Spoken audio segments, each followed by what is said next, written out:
విశాఖ గోపాలపట్నంలో శ్రీకృష్ణ దేవరాయలు వంగవీటి మోహనరంగ విగ్రహాలను Uttarandhra YCP in charge YV Subbareddy Visakha parliament సభ్యులు బొత్స ఝాన్సీ ఆవిష్కరించారు. ముందుగా ఆయా విగ్రహాలకు పూలమాలలు వేసి ఘన నివాళులు అర్పించారు. అనంతరం వైవి సుబ్బారెడ్డి మాట్లాడుతూ కాపుల అభ్యున్నతకు రాష్ట్ర ప్రభుత్వం కట్టుబడి ఉందని, 2 కోట్ల రూపాయలు ఖర్చు చేసిన కాపు కళ్యాణ మండపం నిర్మాణం జరుగుతుందని, గత ప్రభుత్వాలు కాపులను మోసం చేశారని, కాపులకు కార్పొరేషన్ పెట్టిన ఘనత సీఎం జగన్ కే దక్కుతుందన్నారు. కాపు నేస్తం ద్వారా మహిళలకు లబ్ధి కల్పించారని, గత ప్రభుత్వంలో కాపుల వారి హక్కుల కోసం పోరాటాలు చేస్తే వారిపై చంద్రబాబు ఎలా ప్రవర్తించారో అందరికీ తెలిసిన విషయమేనన్నారు. కాపులను పవన్ కళ్యాణ్ చంద్రబాబు దగ్గర తాకట్టు పెడుతున్నారని వైవి సుబ్బారెడ్డి వ్యాఖ్యానించారు. పార్లమెంట్ సభ్యురాలు శ్రీమతి బొత్స ఝాన్సీ గారి చేతుల మీదుగా ఉత్తరాంధ్ర రీజనల్ కోఆర్డినేటర్ శ్రీ వైవి సుబ్బారెడ్డి గారి చేతుల మీదుగా ఈ కార్యక్రమం జరుగుతుంది. భాస్కర్ గారు చేతుల మీద రావాలి. విగ్రహం పండిన తమ్ముడు భాస్కర్ గారు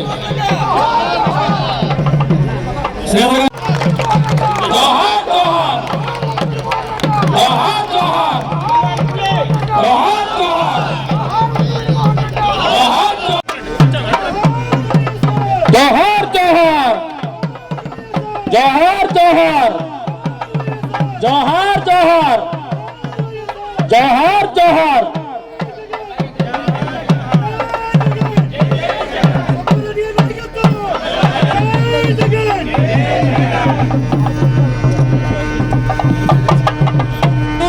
ఇప్పుడు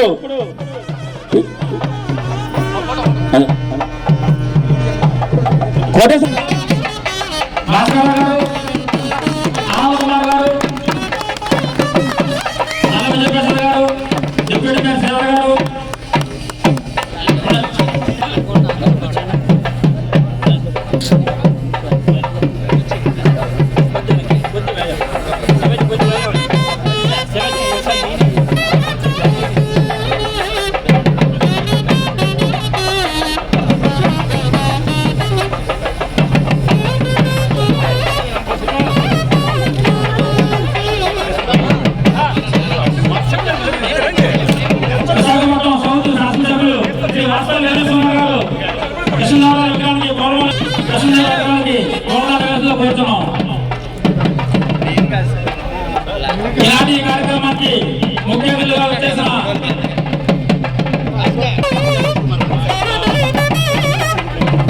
రాష్ట్ర ముఖ్యమంత్రి గారు శ్రీ జగన్మోహన్ రెడ్డి గారితో 2 కోట్ల రూపాయలు కాపు కళ్యాణ మండపానికి నిధులు శాంక్షన్ చేయించిన శ్రీ ఆర్ఆర్ ఆనంద్ కుమార్ గారికి అతిథి సంవత్సరంలో ఈరోజు కాపు సంఘం ఆధ్వర్యంలో ఎవరు అండగా నిలబడి మంచి కార్యక్రమాలు అందిస్తున్నారని గమనించాలని చెప్పి సందర్భంగా తెలియజేసుకుంటూ, ఏ విధంగా అయితే గత 5 సంవత్సరాల నుంచి రాష్ట్రంలో కులాలకు అతీతంగా మతాలకు అతీతంగా కార్యక్రమాలు అమలు చేస్తున్నారు, మరీ ముఖ్యంగా సంక్షేమ పథకాలు అమలు చేస్తున్నారు, అవన్నీ కూడా రాబోయే రోజుల్లో మళ్ళా రావాలంటే మనం మళ్ళా ఈ రాష్ట్రానికి ముఖ్యమంత్రిగా జగన్మోహన్ రెడ్డి గారే ఉండే విధంగా మీ అందరూ కూడా ఆశీర్వదించాలని చెప్పి తెలియజేసుకుంటూ, ఏ విధంగా అయితే ముఖ్యమంత్రి జగన్మోహన్ రెడ్డి గారి సంక్షేమ పథకాల వల్ల రాష్ట్రంలో 175 నియోజకవర్గాల్లో కూడా ప్రజలు సుఖంగా సంతోషంగా ఉండే విధంగా పాలన జరుగుతుందో, అది మళ్ళా రాబోయే రోజుల్లో రావాలంటే మన నియోజకవర్గంలో కూడా వాళ్ళ విగ్రహావిష్కరణ చేసుకున్న వాళ్ళు అర్పించుకొని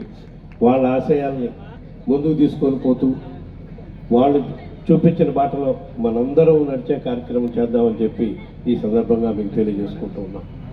ఇందాక చెప్పారు బొత్స ఝాన్సీ అక్క గారు, కృష్ణదేవరాయల కాలంలో ప్రజలు సుఖంగా సంతోషంగా ఉండేవాళ్ళు ఉండటమే కాకుండా రత్నాలు రాసులుగా చేసి ప్రజలకు పంచిచ్చేవాళ్ళు.